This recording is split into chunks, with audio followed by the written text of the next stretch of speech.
diena, sveikinu su jumis iš Biržų. Čia yra Širvėnos ežeras. Ir aš dabar esu tokioj pakrantės vietoj, kuri man visada asocijuojasi su saugumu, atokvėpiu, poilsiu, ramybe. Ko dažniausiai mūsų gyvenime ir trūksta.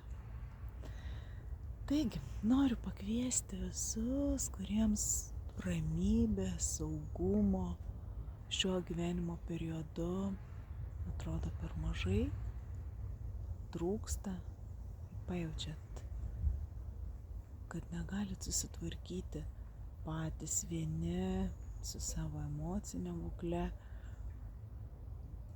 Kviečiu į kontaktinius arba nuotolinius susitikimus.